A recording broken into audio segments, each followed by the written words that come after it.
And then I stood up. The catechist didn't meet with us, the five of us. And you know what I did? I found a girlfriend.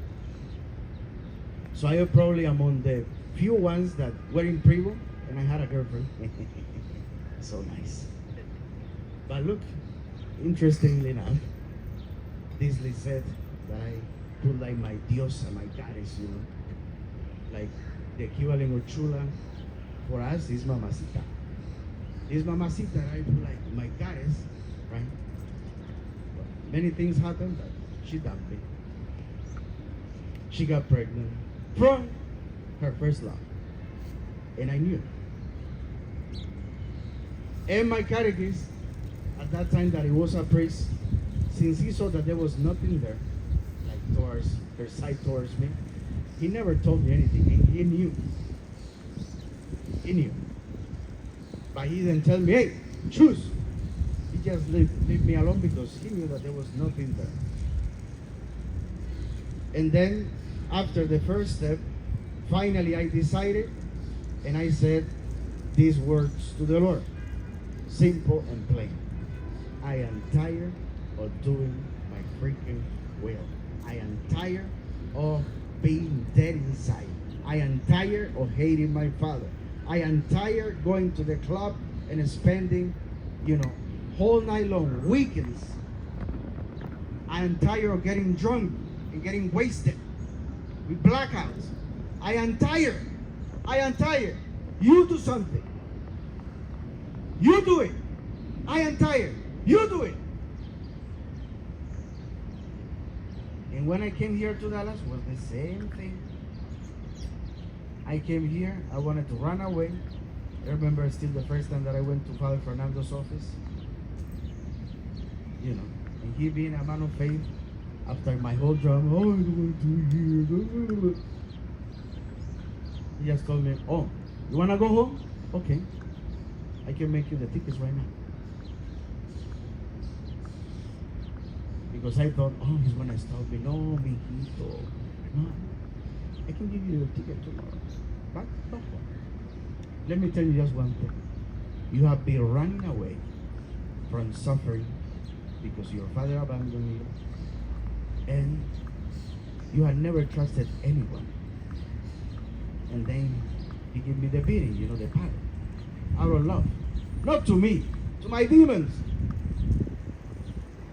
And those words, they were engraved into my heart. Look, I can give you a ticket tomorrow back home.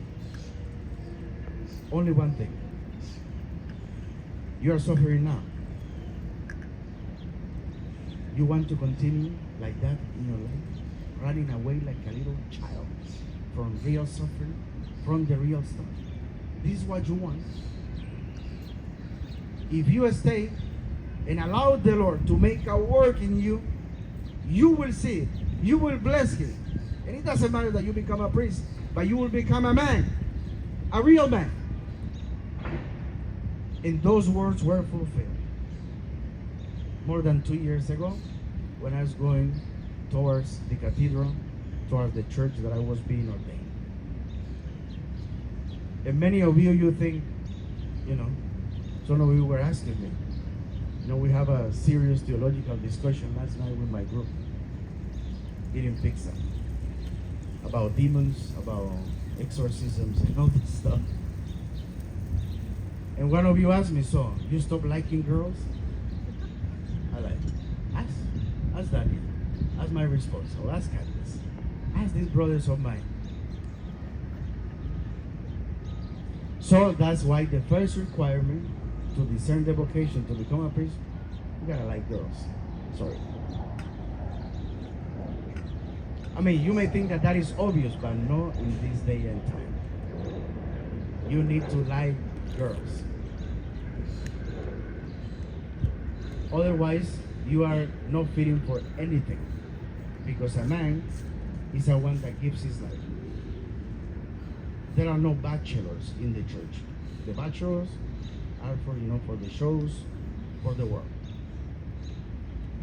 I can live like a bachelor, absolutely. But if I know myself a little, I said to the Lord, well, help me to become a dad, a father, that gives his life. And that is why, all this journey with the Lord for 10 years of formation, I tell you, were the best years of my life. The best. In the summers, after you do your last paper, from the middle of June until vacations, working in the sun. Beautiful. What makes you a man? When you work, when you give your life, when you cut the yard. And so many times, Father Fernando really has a sense of humor for many things. And when there was nothing to do, he's like, hey, Sebastian, I want you to dig a hole here. How deep? 7 feet. Okay. And I love it. Muscle power. Let's go. And then I'm like, put it back up. I want it longer. 9 feet. And all the projects that we did, in the seminary, they were beautiful, beautiful times for me. Memorials. The first, for those who have been into the seminary, I think all of you, the sanctuary of the word. When we scrutinize, we have this dialogue, this relationship with the Lord for 2 hours. And then they will give us a word on Fridays. Well, I came here to Texas, and I said, is this hell? Is this purgatory? What the hell is this? Because imagine, that summer was the craziest. 100 and something steady for 3 months. I don't know if you remember. Not a drop of water. Not even a drop of water. Humidity. I love the heat, but not that much. Because the difference in my hometown, is super dry and humid, but it rains like every single day. So it kind of cools you off. And then I went to the English program, come down, get ready, dusty, dirty, go to work, vigils for the whole night. Working, giving your life, telling your donkey, no, you don't go to sleep. You're gonna work, you're gonna break that wall. In fights too. I didn't punch anybody just because of the mercy of God. Just because of the mercy of God. And always there was Father Fernando or another angel that came to separate this. Because I was ready to punch first. We live a beautiful life. Imagine. And there, project after project, it becomes your home. It really becomes your home. Because imagine, we thought that everything was over in the seminary. We really thought. But then I didn't know what Father Fernando had in mind before I got ordained. It's okay. Imagine, I didn't know what Father Fernando had in mind, and I thought that the seminary was done, right? At least for now. Well, no. The summer of 2021, unforgettable, beautiful. We were working during the semester as we were studying. I was finishing the masters, to say we fulfilled the requirement. And we were working as we were studying. Are you free? Go. Get the muscle. Get the big hammer. I want you to do this. I want you to do that. Beautiful. And then we were working in the red room that you see at the end of the seminary. Beautiful room. That's where we watch the movies in the summers. Barbecues, swimming pool. Very cool life. And there we were working in that room. We were working in the dining room. And we were working in the kitchen. We were making more beautiful the house and, expanding. Imagine the night that we break the wall of the little hole that you saw before that was Linda's office. The night before the bishop was coming to do something with us, I don't remember.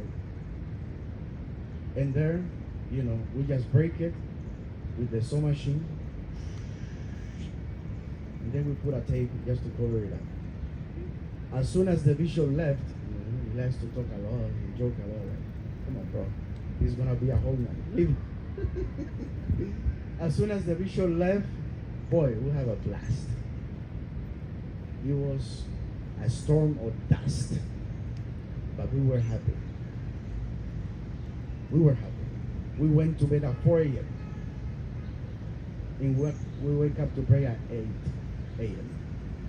Beautiful, full of dust, all over the place.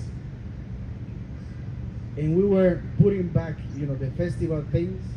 We were working in the red room, in the kitchen, and expanding our dining room at the same time. And then you know what happened? Half of the seminary came here for a course with Giuseppe. The Italian that you saw them. Little bit. That doesn't change. Like all of us foreigners. Well, there they came. And the ones that were staying at the house, we were doing the job of 2 of our brothers. So for 2 weeks, it was super intense. We were just full of dust day in, day out. Working every single day, the whole day, at least until 3 or 4 a.m. every single day. But then when we finish with the details, after the sun, and you see the final product, you see the beauty that comes to be in communion, to work together as a body, as a unit of troopers or warriors, and then you said, you just touch those walls, you said, I did this. This is beautiful. It becomes your home. It becomes dear to you. And you have zeal for the other. And you correct the other. Whenever the other is hiding, or whenever I was hiding. It was a beautiful experience. The best years of my life. And now as a priest, the same thing. And I have the same temptations. The same temptations. With money, with sex, with living the prison. After what happened to our brother Ricardo. It's the same thing. And I am the same spoiled brat that I was. Now the new nickname for me is bougie in my community, but I'm just a simple man that like the good stuff. And the Lord knows, and He spoils me. So just for you to tell you guys, don't be afraid. Don't be afraid for the Lord to make you happy.